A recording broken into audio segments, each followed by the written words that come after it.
Igreja Evangélica Cristo é Vida, a sua cidade refúgio. E vamos direto à Bíblia. Vamos abri-la em 1 Coríntios, capítulo 14, versículo 10. Este é o versículo que tem sido usado como base para essa série de pensamentos que o pastor tem desenvolvido, cujo tema é como ouvir a voz de Deus. O apóstolo São Paulo, há 2000 anos atrás, dizia à igreja: há sem dúvida muitos tipos de vozes no mundo, nenhum deles, contudo, sem sentido. Há vozes boas, há vozes más, há vozes que provêm de Deus, há vozes que provêm do diabo, mas o importante é nós sabermos discernir quando é Deus que fala, quando Deus está falando, para não sermos confundidos, para não sermos enganados por vozes que por vezes parecem ser de Deus, mas que não são. Então vamos orar para que o Espírito Santo fale ao nosso espírito nessa noite. Oremos ao nosso Deus agora. Às vezes calo para ouvir a voz de Deus, então medito para ouvir a sua voz. Com sutileza tocas no meu coração, e grande paz passo a sentir, sinto emoção. Ouvir tua voz quando me exortas, se é preciso. Ouvir tua voz quando me diz que sou contigo. Ouvir tua voz quando me ensinas o que preciso, me faz sentir cada vez mais que sou teu filho. Ah, Senhor Jesus Cristo, Santo Deus. E agora é aquele momento sublime onde nós ativamos a mente de Cristo na tua igreja, onde nós nos levantamos para rechaçar toda e qualquer altivez, toda e qualquer fortaleza que se levante contra o conhecimento da tua verdade. Queremos ouvir a tua voz, queremos ser ensinados pelo teu Espírito Santo, queremos aprender de ti, meu Deus, para que não sejamos confundidos, para que não sejamos enganados, para que não sejamos manipulados, para que saibamos quando é o Senhor que fala conosco. Então fala-nos nessa noite, fala a tua igreja, fala ao teu povo, fala às ovelhas do teu rebanho, ó bom pastor. Usa-me como teu servo, como ministro do teu evangelho, da tua palavra, como teu profeta, como anjo desse ministério. Inspira-me, capacita-me, porque a minha suficiência, ela vem de ti, meu Deus. E que tudo que for proclamado desse altar, desse púlpito, que seja para a tua honra, para a tua glória, para o teu louvor e para o crescimento espiritual dos teus santos. Eu te peço em nome de Jesus, em nome do Senhor, e que todos que creem digam amém, amém e amém. Diga graças a Deus.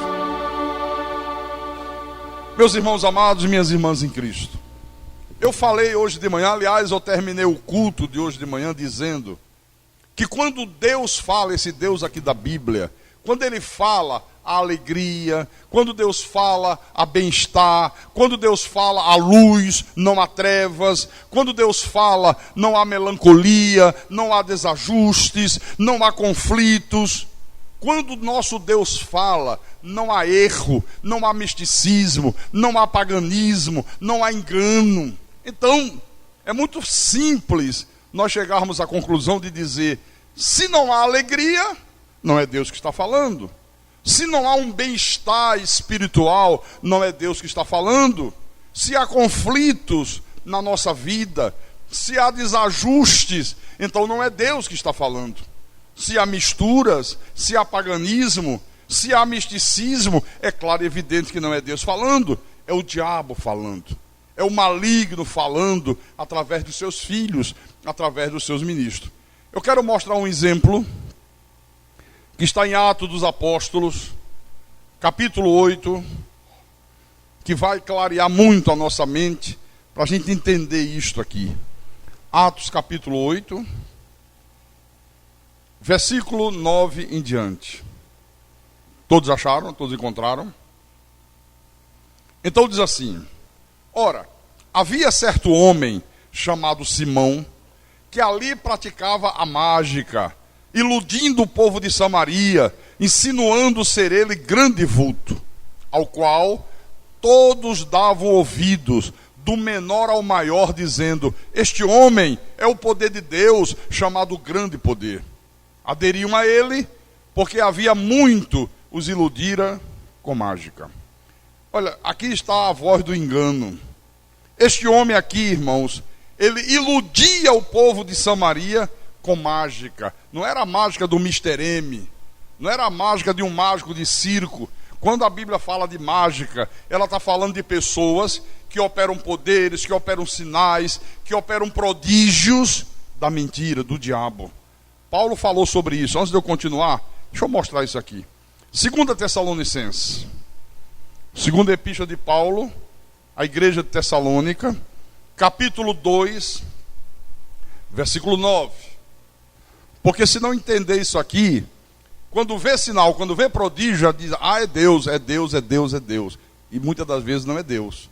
Então o apóstolo disse: ora, o aparecimento do iníquo é segundo a eficácia de Satanás, com todo o poder e sinais e prodígios da mentira. Quer dizer que Satanás tem uma eficácia, e esta eficácia, ela se manifesta como? Através de todo o poder, sinais e prodígios do diabo, não de Deus. É tão interessante isso, que Jesus também alertou sobre o mesmo assunto. Veja em Mateus, capítulo 24, Mateus 24, capítulo 24, versículo 24. Veja o alerta do Senhor há 2000 anos atrás.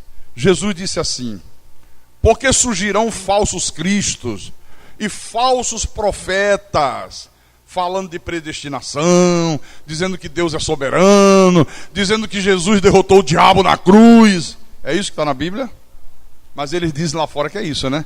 Esse pastor Carlos aí é um falso profeta. Como é que ele diz que Jesus derrotou o diabo? Como é que ele fala de predestinação? Como é que ele diz que Deus é soberano? E dizem que eu sou o falso profeta. Olha o que Jesus diz: surgirão falsos cristos e falsos profetas, operando grandes sinais e prodígios, para enganar, se possível, os próprios eleitos. Então veja que os falsos profetas, eles usam exatamente este poder satânico aqui, operando grandes sinais e prodígio, para enganar, se possível, os próprios eleitos. Aí você pergunta assim: pastor Carlos, quando é que um eleito de Deus pode ser enganado? Quando é que isto pode ocorrer? Quando é que isto pode acontecer? Quando o eleito de Deus não tem o conhecimento da palavra. Quantos de nós aqui fomos enganados? Quantos anos da minha vida eu vivi enganado? Eu sou um eleito de Deus, sou um profeta de Deus, porque eu não tinha conhecimento da palavra. Então o falso profeta, ele usa partes da Bíblia, ele pega algumas passagens bíblicas, de preferência aquelas passagens que falam dos milagres que Jesus realizou, e ele utiliza essas passagens para enganar, se possível, os próprios eleitos. os próprios escolhidos de Deus. Ele pega as passagens dos milagres e aí ele mistura junto com aquilo ali paganismo, misticismo, diabolismo e lança, e o povo de Deus que não tem conhecimento recebe. Você vê que toda seita tem esta característica, todas elas. O que as seitas utilizam para atrair as multidões? O que eles mais utilizam para atrair multidões e enganar aquelas multidões? Os testemunhos. Os testemunhos. Os sinais que eles operam nos seus templos. Às vezes, o sinal, esses sinais, é uma pessoa falando de modo estranho, falando de modo completamente estranho, aí diz que aquela pessoa está falando em línguas, que é o Espírito Santo. Ora, para uma pessoa que não tem conhecimento da Bíblia, isso faz um efeito muito grande. A pessoa ouve e vê, diz, caramba, nunca vi isso, olha, é o Espírito Santo. Às vezes, é a cura de uma doença, às vezes uma dor de coluna que a pessoa tinha e de repente desapareceu. Às vezes é uma pessoa se contorcendo, dizendo que está possuída pelo demônio, que está possuída por uma legião de demônios. Então veja, as pessoas, meus irmãos, quando elas não têm o conhecimento, elas acabam tremendamente influenciadas por essas coisas. Eu um dia fui influenciado por isso. Eu um dia me senti atraído por isso. Eu não conhecia nada da palavra, absolutamente nada. Agora, volte aqui em Atos. Atos capítulo 8, vamos lá. Deixa eu ler outra vez o versículo 9 em diante. Ora, havia certo homem, preste muita atenção nesse texto, chamado Simão, que estava na cidade de Samaria, né? E ele ali praticava mágica, fazia poderes, sinais, prodígios, né? Iludindo o povo de Samaria, insinuando ser ele um grande vulto, ao qual todos davam ouvidos, todos, do menor ao maior, dizendo, este homem é o poder de Deus, chamado o grande poder. Aderiam a ele, porque havia muito os iludira com mágica. Deixa eu explicar isso aqui. Quem escreveu esse livro aqui de Atos dos Apóstolos foi Lucas, você sabe disso, né? Então o doutor Lucas era um médico, está dizendo aqui que este homem, chamado Simão, com poderes, com sinais, com prodígios do diabo, iludia toda uma cidade, iludia o povo de Samaria, insinuando que ele era um grande vulto. Quer dizer, ele falava ao povo de Samaria que era um povo muito religioso, e ele apresentava àquele povo uma mistura de judaísmo, com paganismo, com misticismo, e colocava lá uma pitada de cristianismo. Era isso que ele fazia. E a esta mistura satânica, a esta mistura diabólica, o que ele acrescentava para a coisa ficar bem feita? Poderes, sinais e prodígios da mentira, e prodígios do diabo. Qual era o resultado disso aqui? Está aqui escrito na Bíblia. A Bíblia diz que de há muito ele os iludira com mágica. Você lembra que eu falei hoje pela manhã, no culto da manhã, sobre o encontro de Saulo com o Senhor Jesus Cristo no caminho de Damasco? Lembra que eu falei sobre isso? Você lembra que eu disse aqui, Saulo ouviu uma voz e ele discerniu que aquela voz que falava com ele era a voz de Deus. Só que aqui nós vemos que se levanta uma voz diabólica, se levanta uma voz demoníaca, e toda uma cidade é iludida por essa voz, irmãos. Todo o povo de Samaria, do menor ao maior, está aqui escrito na Bíblia, todos diziam, este homem é o grande poder, este homem é o poder de Deus, este homem é ungido, este homem é cheio do Espírito. Olha, nós vivemos num país onde muitos Simões têm se levantado, iludido muita gente, iludido multidões. É a voz da renovação carismática, é a voz das correntes milagrosas, Universal do Reino, não sei do diabo, não sei da quanta, é Casa da Bênção, é Quadrangular, é Deus é Amor. Isso são vozes malignas, isso são vozes satânicas, tudo isto é a voz do engano, é a voz do misticismo, é a voz do paganismo, é a voz da idolatria. Você vê que chega para um lado, é a imagem, é o rosário, é a pedrinha não sei da quanta, é o enxofre, é a rosa, é o óleo, é o copo com água na frente do rádio, é a chave da vitória, é o lenço de Paulo, é a vassoura de fogo, é o fio de cabelo para botar não sei aonde. Isso está estabelecido aí em tudo quanto é lugar. Mas eu posso afirmar para você, categoricamente, com toda certeza, nada disto é a voz de Deus, irmão. Mas o povo que não tem conhecimento da Bíblia vive enganado, da mesma forma que esse povo aqui de Samaria vivia. A mesma coisa, a mesma história. Então a verdade, igreja de Jesus Cristo, é que hoje 90% de todos os ministérios que existem no Brasil, de todos os ministérios que se diz igrejas cristãs, igrejas evangélicas, não passa de um grande sincretismo religioso. Eles misturam vela com rosa, com sal, com arruda, com o nome de Jesus e empurra para o povo. Colocou o nome de Jesus no meio, a turma recebe. Não é assim? Não, é de Deus. Como é que eles fazem no rádio e na televisão? Em nome de Jesus, nós vamos distribuir a rosa ungida. Aí quem não conhece, ó, é em nome de Jesus, é em nome de Jesus. Isso é o quê? É uma voz que ilude as pessoas. As pessoas dizem assim, ó, é o poder de Deus. Olha, ali o fogo cai, ali tem poder, ali é o Espírito Santo. Irmão, isso é muito perigoso. Porque as pessoas acabam sendo iludidas com mágica, como esse povo aqui, ó. Falam em línguas, fazem previsão do futuro. Tem gente que cai estribuchando no chão, outro sai correndo, de repente levanta uma mulher rodopiando. Vocês já viram imagem disso aqui? E diz que é o Espírito Santo. Gente que cai duro no chão. Aí diz, olha, foi arrebatado. O cara foi arrebatado, meu irmão. E fica todo mundo, aleluia, glória, olha, Deus arrebatou o irmão foi arrebatado. Então, na realidade, tudo isto é feito para iludir o povo. Tem um objetivo, tem um propósito. Você vê que esse povo aqui de Samaria ficava em êxtase, um verdadeiro êxtase. Eles exaltavam esse sujeito aqui, Simão, como se ele fosse Deus, como se ele fosse um profeta, como se ele fosse o enviado de Deus. Essa expressão aqui, iludindo o povo de Samaria, está aí na tua Bíblia, né? No texto grego original, o sentido dessa expressão é, lançava o povo de Samaria num estado de transe, num estado de êxtase. Deixava o povo como se estivesse fora de si.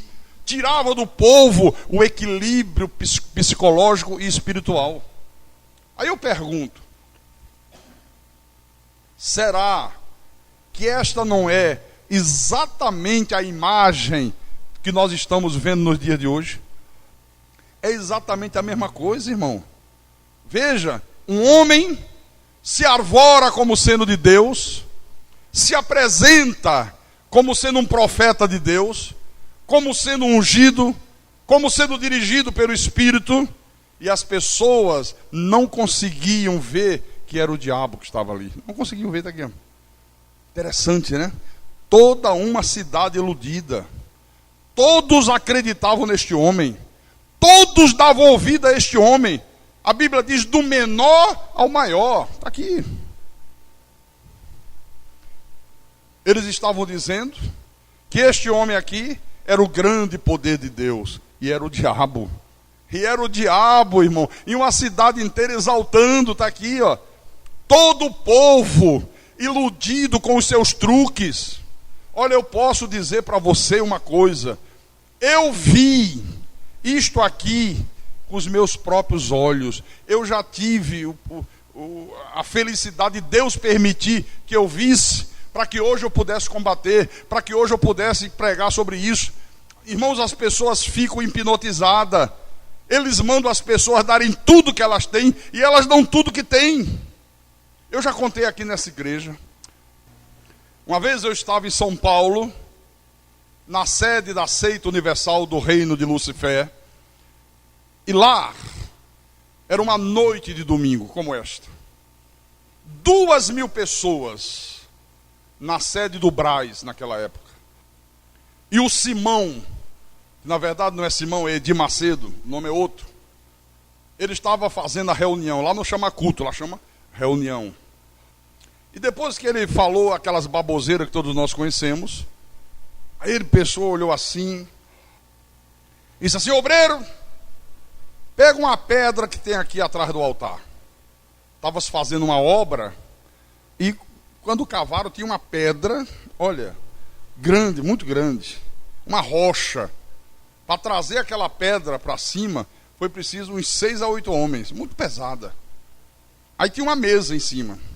Ele mandou colocar a mesa aqui, colocou a pedra, aí pediu óleo. Aí trouxeram um cálice de óleo. Aí ele jogou assim, encharcou a rocha de óleo. Eu estava lá, eu vendo com meus próprios olhos. Aí ele disse assim: olha, Jesus disse: eu sou a rocha.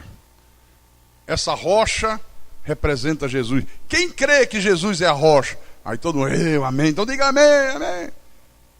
Aí ele disse assim: essa noite Deus vai fazer um milagre na tua vida. Quem está desenganado vai ser curado. A esposa cujo marido foi embora vai voltar. A mãe e o pai que tem um filho nas drogas vai ter a felicidade de ver o filho ser liberto das drogas. Quem está desempregado, Deus vai abrir a porta de emprego e dizer assim: essa semana. Quer dizer, o cara manda em Deus. Aí ele diz: mas para Deus fazer isto, é preciso que você prove a sua fé. É preciso que você prove que você crê nesse Deus. E como é que você vai provar? Ele disse assim: você vai pegar todo o dinheiro que você tem aí agora, no teu bolso, na tua carteira. Se você só tem talão de cheque, preenche um cheque com as tuas economias da poupança. Olha, você tem que provar a tua fé. E você vai colocar aqui em cima dessa mesa. E você vai bater com a tua testa na rocha. Pasmem. 2.000 pessoas.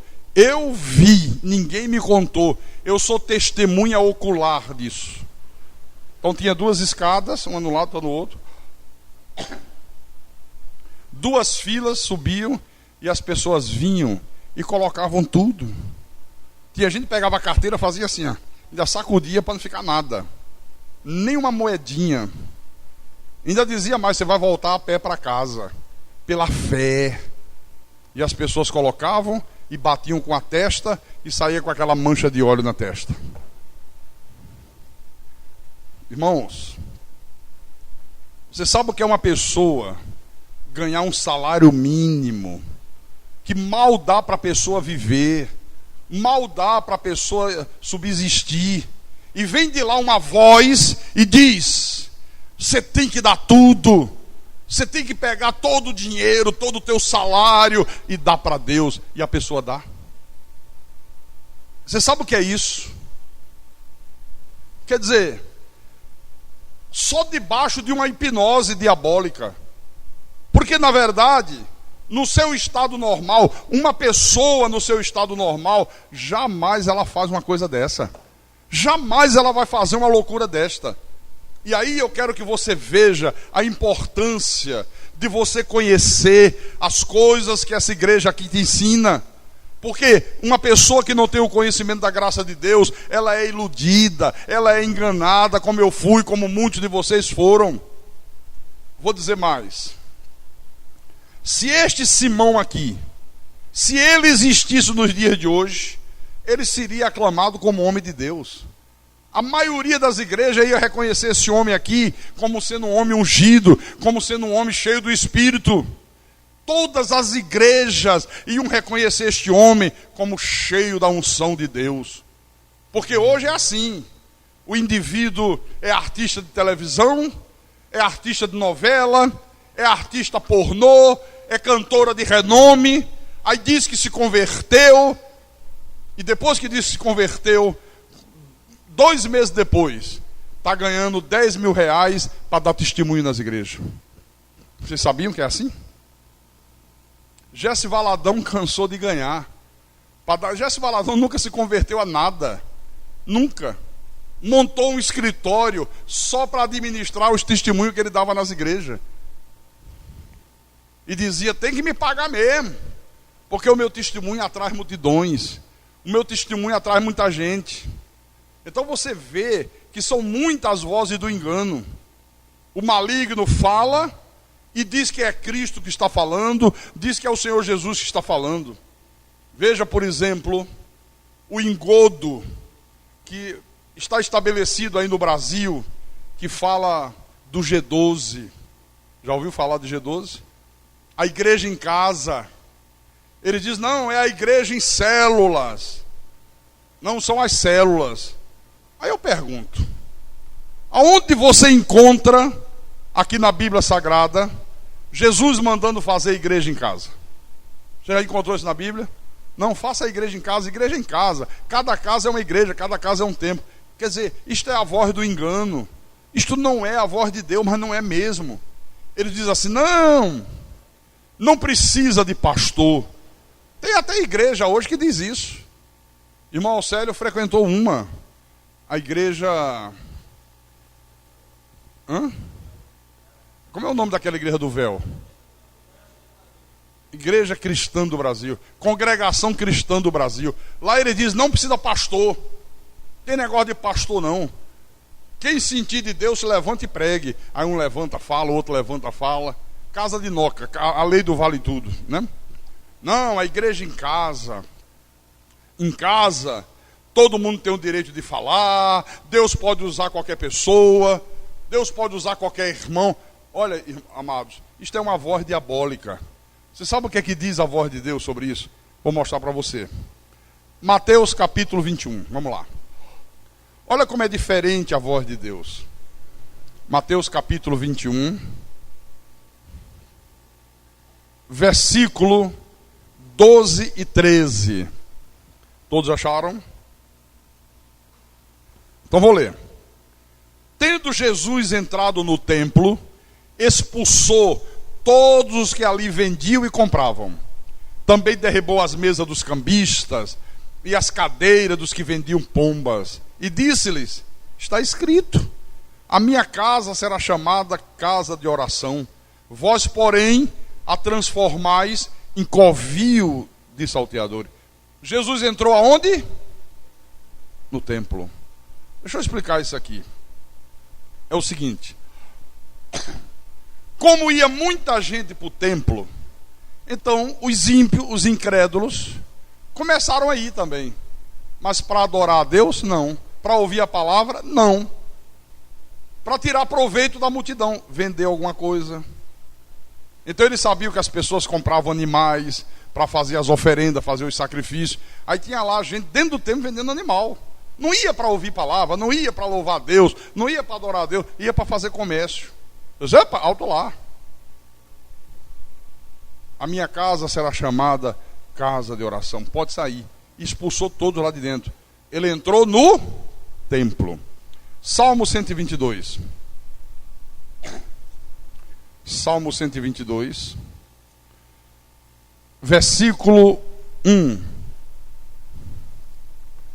Diz assim: alegrei-me quando me disseram, vamos à casa do Senhor. Aleluia. Aqui não está escrito, alegrei como me disseram, vamos à casa do irmão Sebastião. Alegrei-me como me disseram, vamos à casa da dona Jo. Não. Alegrei-me quando me disseram, vamos à casa do Senhor, ao templo, à igreja constituída. 1 Timóteo, capítulo 3, versículo 14 e 15. Diz assim: escrevo-te estas coisas, esperando e ver-te em breve, para que, se eu tardar, fique ciente de como se deve proceder na casa de Deus, que é a igreja do Deus vivo, coluna e baluarte da verdade. Quer dizer que o templo é a casa de Deus, a igreja do Deus vivo. Amém, irmãos? Não, mas não precisa de pastor. Esse negócio de pastor não está com nada. Pastor quer concentrar tudo nele. É tudo como ele quer. Ninguém pode dar opinião. Pode. Agora tem um pastor que é autoridade. porque é o que a Bíblia ensina. Vamos ver? Abra em Efésios, capítulo 4, versículo 11. Jesus fala através de Paulo e diz assim: e ele mesmo concedeu uns para apóstolos, outros para profetas, outros para evangelistas e outros para pastores e mestres. Está aqui o ministério de uma igreja, é isso aqui, ó. Agora, qual é o objetivo do diabo com tudo isto aí? Não precisa pastor, igreja em casa, célula, G12. O objetivo é criar a lei do vale tudo. Criar a lei do vale tudo. Em casa não tem a presença de um líder espiritual. Aí um começa a profetizar mentira, o outro começa a ter ideias diabólicas, e você aceita tudo. Não há uma direção, não há uma liderança, não há uma autoridade constituída por Deus. Aí vale todas as coisas. Pastor, por que existe tanta gente que dá crédito a estas vozes? Bom, existe muita gente que dá crédito a essas vozes. Primeiro, porque uma grande maioria dos que dão crédito a essa voz é porque são filhos do diabo. Foram colocados nesse mundo para dar crédito às vozes do diabo. E uma pequena minoria que, apesar de ser de Deus, não tem o conhecimento de Deus. É de Deus, mas dá ouvido porque não tem o conhecimento. Agora, deixa eu voltar aqui em Atos. Vamos voltar lá. Atos capítulo 8. Versículo 12. Está lá toda uma cidade iludida. Toda uma cidade reverenciando um homem do diabo, pensando que era um homem de Deus. Então, diz assim no versículo 12. Quando, porém, deram crédito a Filipe, que os evangelizava a respeito do reino de Deus e do nome de Jesus Cristo, iam sendo batizados, assim homens como mulheres. Veja, quando deram crédito à palavra de Deus, Filipe chegou lá em Samaria, evangelizando, falando da palavra, falando das verdades eternas de Deus. Quando eles deram crédito, deixaram de ser enganados. Agora eles começaram a perceber que aquele Simão era um falso profeta, era um enganador, era um embusteiro, era um mensageiro do diabo.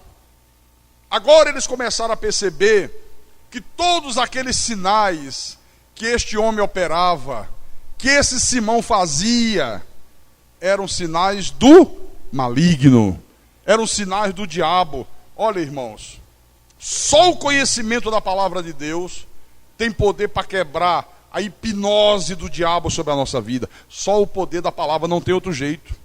Então, eles deram crédito à palavra e aí quebrou o encanto, quebrou a hipnose. Até eles ouvirem a palavra, eles eram iludidos, eles eram enganados por esse Simão que os iludia, que os enganava com suas mágicas. Quando eles ouviram a palavra que Filipe pregava, que Filipe anunciava, então eles experimentaram o verdadeiro poder.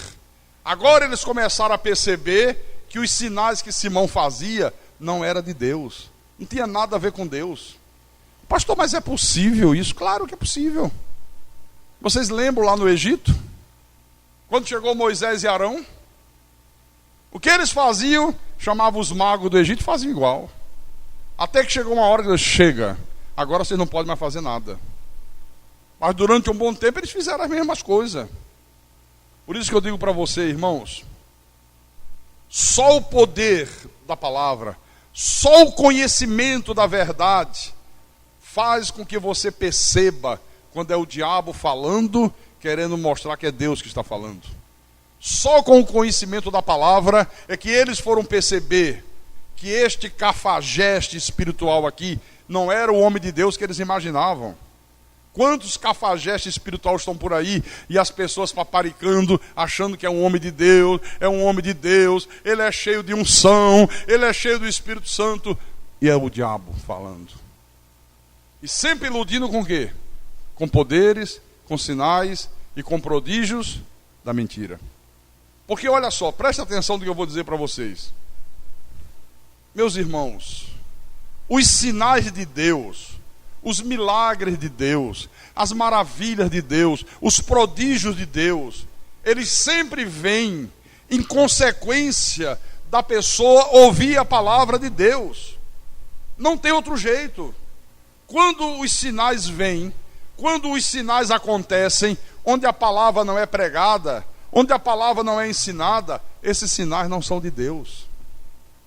Não tem nada a ver com Deus. Você quer ver uma coisa? Quantos sinais acontecem nos templos da idolatria? Por exemplo, quantos milagres acontecem em Juazeiro do Norte? Assim, ó. Basta você ir lá, você vai ver. Gente deixando cabeça de cera, perna, né? Não, porque fulano foi curado, fulano tinha um câncer desapareceu. Acontece os montes. Quantos sinais acontecem lá em Aparecida, lá no Rio de Janeiro, em Porto das Caixas, lá no Santuário de Fátima, em Portugal. Quantos sinais? Muitos, muitos. Eu pergunto, nesses lugares, a palavra de Deus é pregada? Sim ou não, igreja? Ou vocês estão com medo de responder? É pregada ou não é pregada? Não, não é pregada. Mas os sinais acontecem, não acontece? Quantos sinais acontecem nessas seitas aí de corrente, de óleo, de fogueira santa? Eu pergunto, a palavra de Deus é pregada nesses lugares? Não. Eles pregam qualquer coisa, menos a palavra de Deus. Então aprenda isso. Os sinais de Deus, os milagres de Deus, os prodígios de Deus, as maravilhas de Deus, sempre serão consequência do ouvir a palavra. E vou dizer uma coisa. O primeiro sinal que Deus faz, o primeiro milagre que Deus opera, é a transformação da vida. Esse é o primeiro milagre. Antes de curar câncer, antes de dar prosperidade, antes de fazer qualquer coisa, o primeiro milagre de Deus é o milagre do novo nascimento. Agora veja como o diabo é astucioso, né? Filipe chega em Samaria, Filipe começa a pregar a palavra, está aqui. O povo de Samaria ouviu, o povo de Samaria creu. Como ainda não estava estabelecida a graça de Deus, aqui ainda era a lei, ainda não tinha sido estabelecido a nova aliança, o novo pacto de melhores e superiores promessas, ainda não havia a revelação de um só batismo, não havia. O que é que Filipe fez? O que se fazia na lei. Aqueles que criam, Filipe ia batizando nas águas. Era o batismo da lei, está aqui.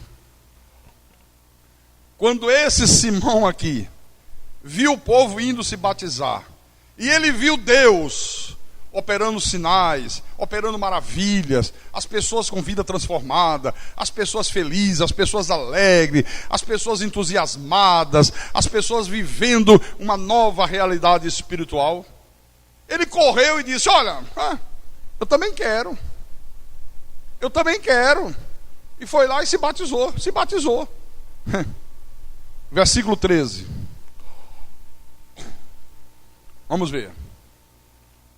O próprio Simão abraçou a fé e, tendo sido batizado, acompanhava Filipe de perto, observando extasiado os sinais e grandes milagres praticados.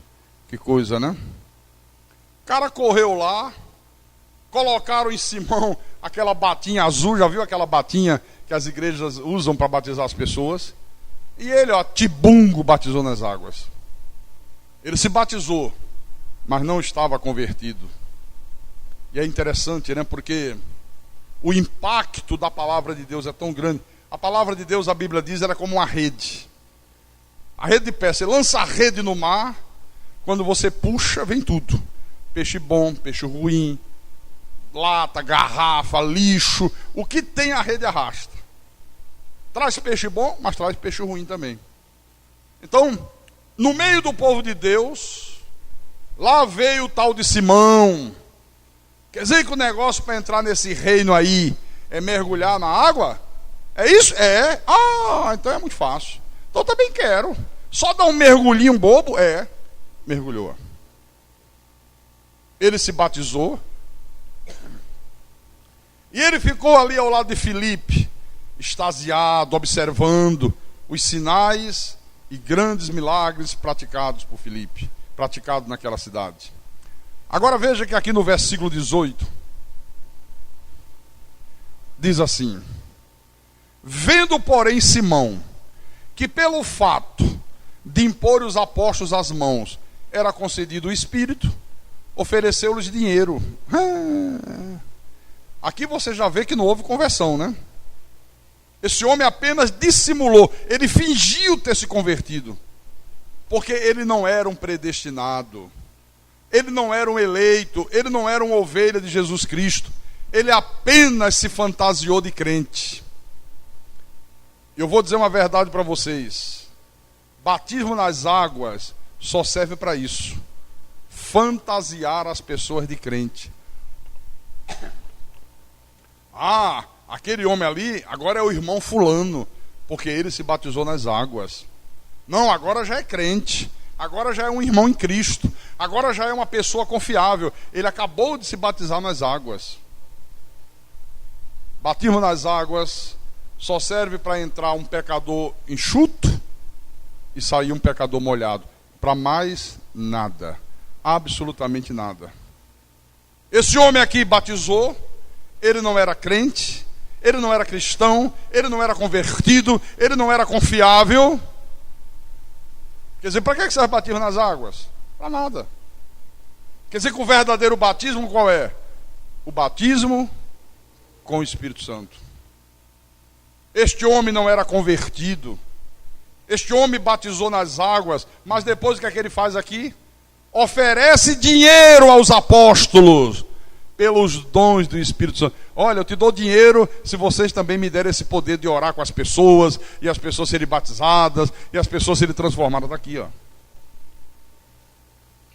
Isto aqui é conhecido como o pecado da simonia, o pecado do Simão. O que é o pecado da simonia, pastor? É quando alguém compra ou vende coisas sagradas. É quando alguém compra ou vende coisas espirituais, que é exatamente o que a grande meretriz e suas filhas meretrizes fazem fora. Vende rosário, vendem missa. Quando a pessoa é católica, olha, todo o ciclo de vida dela é vendido, tem que ser pago. Nasce, tem que pagar para batizar criança. Quando chega em 6 anos, 7 anos, tem que pagar para fazer primeira comunhão, a crisma, né? Uma coisa assim, eu não lembro mais. Deus já tirou da minha cabeça essas barbaridades. Casa, paga. Faz aniversário de casamento, paga. Morre, paga. E depois de morto, paga também. A família tem que pagar para rezar a missa de 7º dia, missa de 30º dia. A família de Pedro Alves Cabral paga até hoje, querido.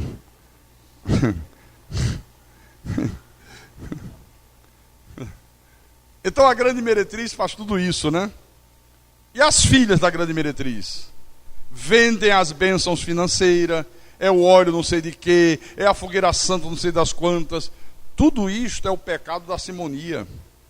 Então veja que este homem aqui, ele queria usar a religião como um comércio. Ele queria usar as coisas de Deus em seus próprios interesses, em seus interesses pessoais. Irmãos, ninguém pode comprar as bênçãos de Deus. A cura não se compra, a paz não se compra, a salvação não se compra, Deus não se compra. Deus não pode ser controlado, Deus não pode ser manipulado por homens, por charlatães, por quem quer que seja nesse mundo. E vou dizer uma coisa: só há uma coisa capaz de fazer parar, de fazer calar essa voz da mentira, essa voz da magia, essa voz do feitiço espiritual, que é quando se ouve a voz de Deus. Nós temos gente aqui nessa noite estão aqui cultuando. Gente que vivia atolado até o pescoço na idolatria romana. Quem aqui era idólatra de carteirinha? Quem cria nos santos da Igreja Católica? Devoto de São Jorge, Padre Cícero, São Francisco, Chiquinho, sei lá, é tanto santo. Quem vivia aqui? Levanta a mão assim, faça bem alto. Olha aí. Atolado até o pescoço, como eu disse.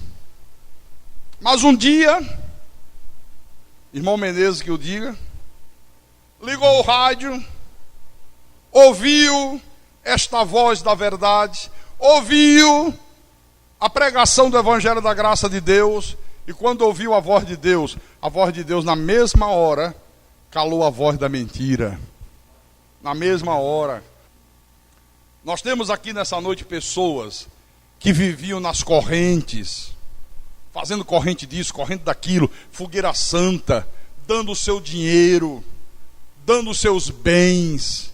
Gente aqui que vivia debaixo da lei, e jejum para cá, e jejum para lá, e esfola joelho daqui, e esfola joelho de lá, e lambe o pó, e sobe o monte, e desce o monte. Outros acreditando que o diabo podia pegar, que o diabo podia destruir seu casamento, que o diabo podia voltar com mais 7. Outros crendo que a salvação se perdia. Mas um dia sintonizaram o rádio e a voz da verdade, a voz da graça de Deus, calou esta voz da mentira. E hoje estão aqui pessoas convertidas, pessoas de vidas transformadas, pessoas tementes a Deus. Diga graças a Deus por isso. Então, esta voz de Deus cala a voz da mentira. Por que cala, pastor? Porque é a voz da verdade. Ela traz paz, ela traz saúde, ela traz prosperidade. Porque se não trouxer isso, é a voz do diabo, querido. Se você vem num culto e a palavra que você ouve não gerar paz na tua vida, não gerar saúde espiritual, não gerar tranquilidade, não gerar segurança, não é Deus que falou, é o diabo que falou.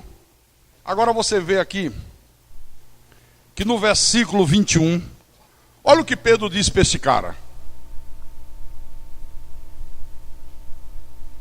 Versículo 21. Não tens parte, nem sorte neste mistério, porque o teu coração não é reto diante de Deus.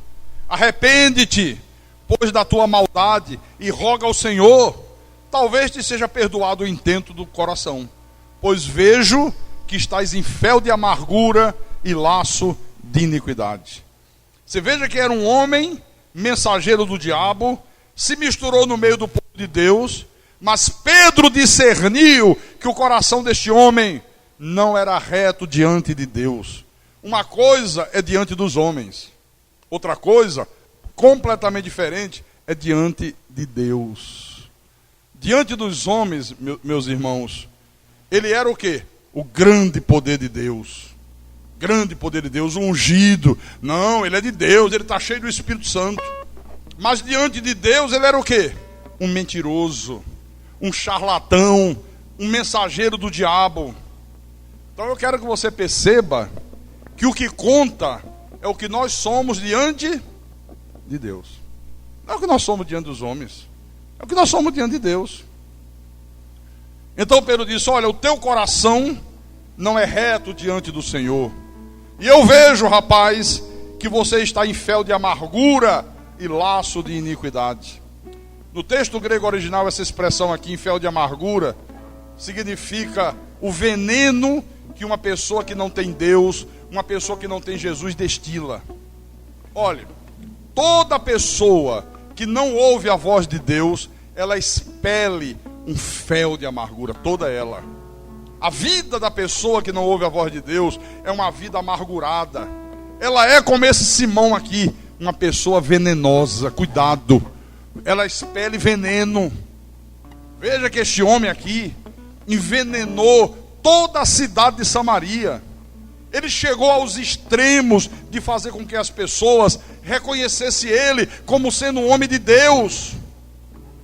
Que coisa impressionante.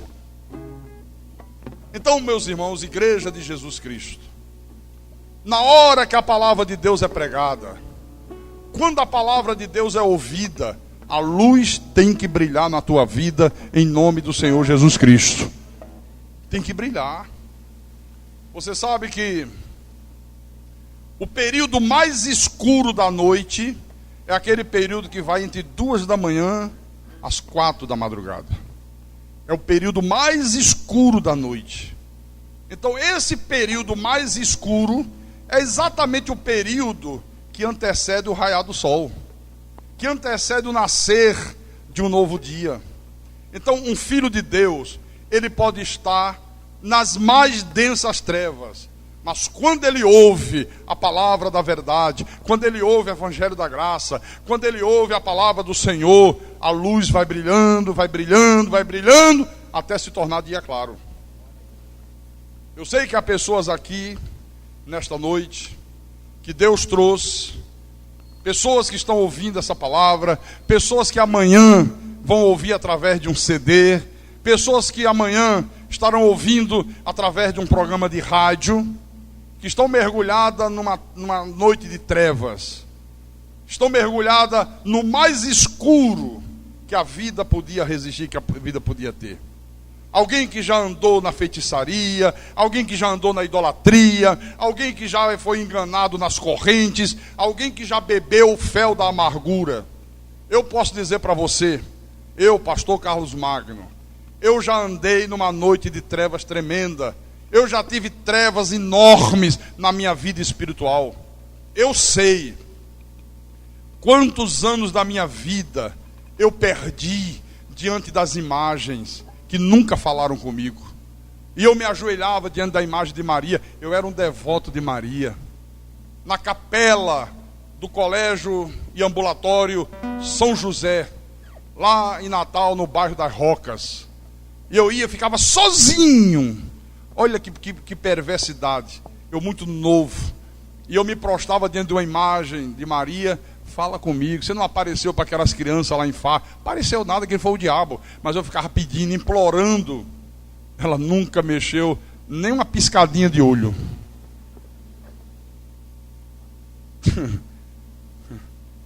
Tinha olhos. Tinha, mas não me viam.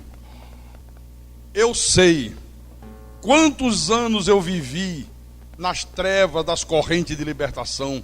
Eu cria num falso evangelho. Eu me lambuzava com óleo. Eu comia sal grosso. Eu comia rosa. Parecia um cavalo comendo capim. Mas os céus nunca se abriram para a minha vida. Hoje eu posso dizer, hoje eu posso confessar isso. Olha, eu era um homem infeliz. Eu era infeliz. Eu carregava um vazio dentro da minha alma. Eu não me satisfazia com aquilo. Mas eu era obrigado a chegar no púlpito e dizer que era feliz. Mas no íntimo eu não era feliz. Quer dizer, eu dizia que tinha uma felicidade que na verdade nunca existiu. Era o que é isso, pastor? A magia do Simão. Era o feitiço da grande meretriz e das suas filhas meretrizes, que me levava a ter uma vida espiritual vazia, uma vida espiritual sem forças, uma vida sem perspectivas. Então eu também fui, durante anos e anos da minha vida, um escravo dessa magia do engano. Então eu cheguei ao ponto onde a noite é mais escura, onde as trevas da madrugada são mais densas. Mas eu vou dizer uma coisa: no momento que a noite é mais escura, sempre precede o nascer da aurora. Quando a noite é mais escura, mais próximo está o raiar de um dia claro, mais próximo está o raiar do sol, está o raiar de um novo dia. Esse povo aqui de Samaria estava mergulhado nas mais densas trevas.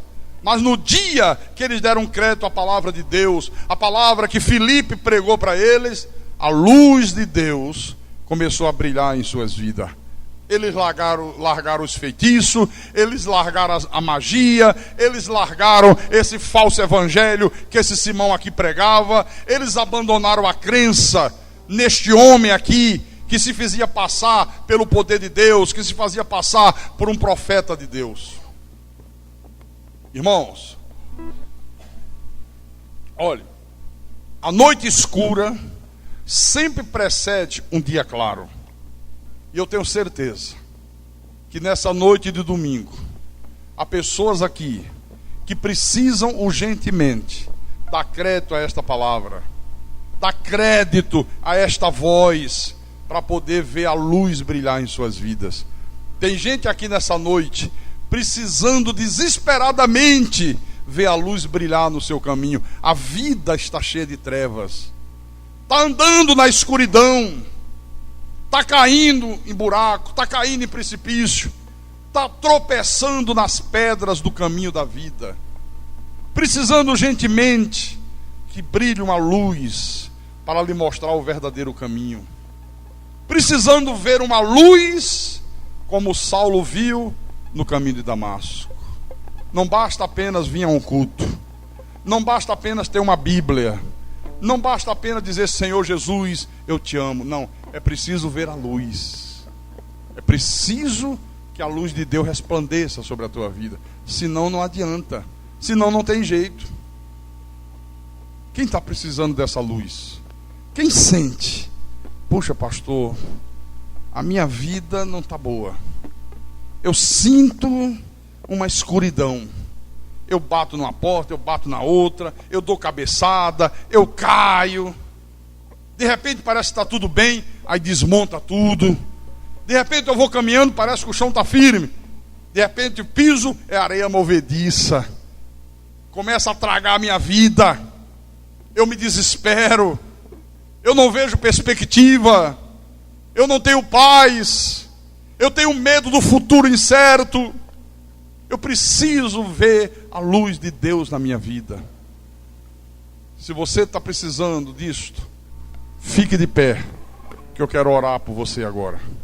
Se você precisa, é humilde para reconhecer isso. Porque às vezes a pessoa não é humilde, a pessoa, não, está bem, não, eu estou bem, está tudo mal. Está enganando a você mesmo. Não engane a você mesmo. Então, se sente isso, fique de pé.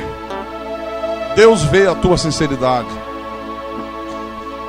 Deus vê a tua humildade. Senhor, faz essa luz brilhar sobre a minha vida, faz essa luz brilhar sobre a minha casa, sobre a minha família, faz essa luz brilhar sobre o meu casamento, faz essa luz brilhar sobre a minha vida profissional, faz essa luz brilhar, Senhor. Fecha os teus olhos, curve a tua cabeça. Senhor Jesus Cristo, nosso Deus e nosso Pai, às vezes a pessoa, meu Deus, quer vencer na vida, quer ter uma família, quer ter paz dentro do coração, dentro da sua alma, ela quer ser bem sucedida, ela quer ver os filhos bem criados, bem educados, dando prazer, mas tudo dá errado. Tem hora que parece que está tudo correndo bem, de repente ela está com a cabeça numa rocha, porque a vida está cheia de trevas, ela bate com tudo, de repente parece que está tudo bem outra vez, parece que ela está andando em caminhos seguros, parece que dessa vez a coisa vai. De repente, ela pisa e começa a afundar, porque havia areia movediça e ela não enxergou, porque ela estava caminhando em caminhos de trevas. Aí começa a ser tragada pela areia. De repente está andando e de repente ela cai num precipício, porque ela não enxergou o precipício. Perde os bens, perde o patrimônio, perde a vida, perde a paz, perde os filhos, perde a saúde, entra em depressão, sente vontade de morrer, quer praticar o suicídio, se desespera, porque está andando em trevas, porque a vida dessa pessoa está uma noite escura. Mas quando mais escura é a noite, mais próximo está o raiar do sol, está o raiar de um novo dia.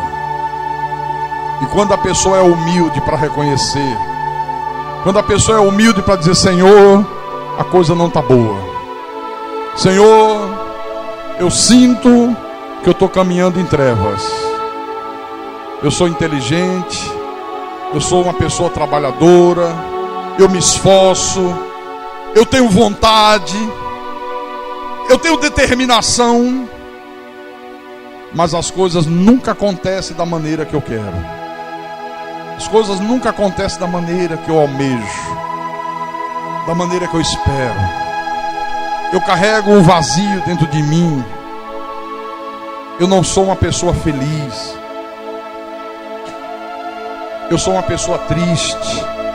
Às vezes eu tenho um sorriso nos lábios, mas o coração está chorando por dentro. Eu quero sair dessa situação, Deus. Eu quero que a tua luz brilhe. Eu quero que a tua luz resplandeça sobre a minha vida. Eu quero que esse novo dia nasça. Eu quero ver o sol nascente das alturas, que é o Senhor Jesus Cristo. Eu quero ter paz, eu quero ter alegria, eu quero ter saúde, eu quero ter felicidade, eu quero ter prazer de viver, eu quero ser uma pessoa feliz. Eu preciso que a luz dos céus ilumine o meu caminho, ilumine a minha vida, Jesus. Eu preciso. Olha, Deus está vendo a tua humildade, Deus está vendo a tua sinceridade, porque normalmente as pessoas não reconhecem isto. Elas estão caminhando em trevas, mas elas não dão o braço a torcer.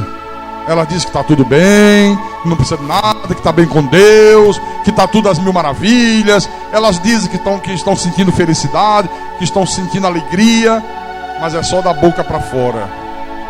Dentro, elas estão vivendo em fel de amargura.